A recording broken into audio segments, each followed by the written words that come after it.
Can a hernia heal without surgery? अगर doctor ने आपको बोला है कि आपको हर्निया है, तो सबसे पहला सवाल जो लगभग हर पेशेंट पूछता है वो होता है, डॉक्टर क्या बिना सर्जरी के हर्निया ठीक हो सकता है? और इसी एक सवाल के साथ और डाउट शुरू हो जाते हैं। क्या मेडिसिन से हर्निया ठीक हो जाए? क्या हर्निया बेल्ट पहनने से ऑपरेशन की जरूरत नहीं पड़ेगी? क्या एक्सरसाइज या जिम से हर्निया ठीक हो सकता है? और सबसे बड़ा सवाल, अगर दर्द नहीं है तो क्या सर्जरी करना जरूरी होता है? मैं हूं doctor Amit D Goswami, senior laparoscopic surgeon eight CK Birla hospital, Gurgaon. पिछले 20 सालों में मैंने हजारों हर्निया सर्जरी की है।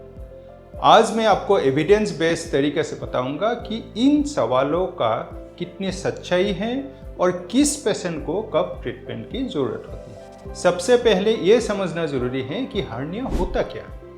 हर्निया तब होता है जब एब्डोमिनल वॉल की मसल्स या फेशिया में वीकनेस आ जाती है और वीकनेस के थ्रू एब्डोमेन के अंदर से इंटेस्टाइन या फैटी टिश्यू बाहर की तरफ बाल्स करने लगते हैं। यानी प्रॉब्लम सिर्फ बाहर ढकने वाला लंप ही नहीं, प्रॉब्लम एब्डोमिनल वॉल की वीकनेस की है। और यही वजह से हर्निया अपने आप ठीक नहीं होता है। कोई पेशेंट्स मेडिसिन लेते रहते हैं, बेल्ट पहनकर सोचते हैं कि हर्निया कंट्रोल में है, लेकिन मेडिसिन वीकनेस को रिपेयर नहीं कर सकती और बेल्ट सिर्फ टेम्पोरेरी सपोर्ट दे सकती हैं, वो एब्डोमिनल वॉल के डिफेक्ट को बंद नहीं कर सकते। इसी तरह कुछ लोग एक्सरसाइज या फिजियोथेरेपी से हर्निया ठीक करने का कोशिश करते हैं। स्ट्रॉन्ग मसल्स ओवरऑल हेल्थ के लिए अच्छी बात है, लेकिन एक बार एनाटॉमिकल डिफेक्ट डेवलप हो जाए तो एक्सरसाइज उस डिफेक्ट को परमानेंटली क्लोज नहीं कर सकती,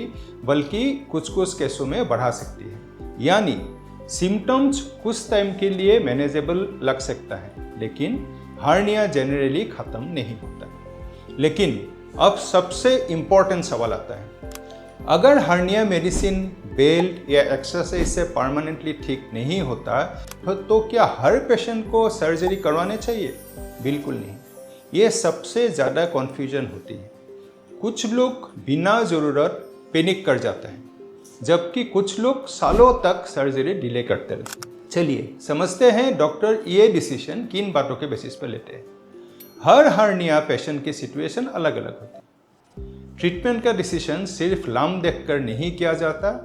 हम देखते हैं कि हर्निया का साइज क्या है, हर्निया कहाँ पे है, वहाँ पे क्या फंसा हुआ है या नहीं, पेशेंट को सिम्टम्स कितने हैं, लंप इजीली अंदर चला जाता है या नहीं, और पेशेंट की एज, ऑक्यूपेशन और ओवरऑल हेल्थ क्या है। लेकिन अगर हर्निया धीरे धीरे बढ़ रहा है, बार बार पेन हो रहा है, डेली एक्टिविटीज इफेक्ट हो रही हैं, ये लंप परमानेंटली बाहर रहने लगी हैं, तो सर्जरी को अननेसेसरी डिले करना सही डिसीजन नहीं होता।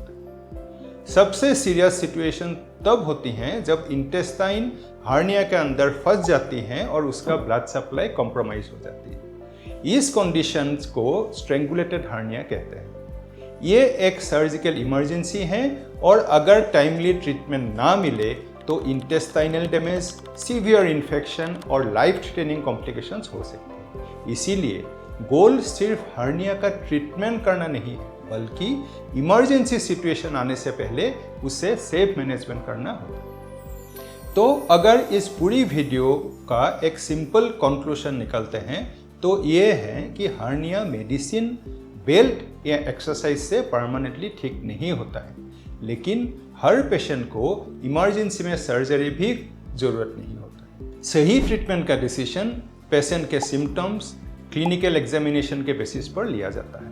इंटरनेट या किसी और पेशेंट का एक्सपीरियंस देखकर अपना डिसीजन लेना सही अप्रोच नहीं है। अगर आपको नेवल या ग्रोइन के पास लंप दिखते हैं या आपको हर्निया डायग्नोस हुआ है और आप सर्जरी को लेकर कंफ्यूज हैं, तो ट्रीटमेंट को डिले मत कीजिए। एक एक्सपीरियंस लेप्रोस्कोपिक सर्जन से कंसल्ट कीजिए और प्रॉपर इवैल्यूएशन के बाद ही ट्रीटमेंट का डिसीजन लीजिए।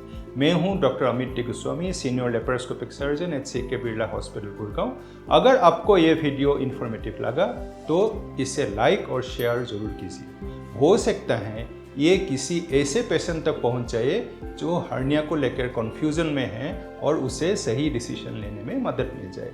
और ऐसे ही एविडेंस बेस्ड सर्जिकल इन्फॉर्मेशन के लिए चैनल को सब्सक्राइब करना ना भूलें।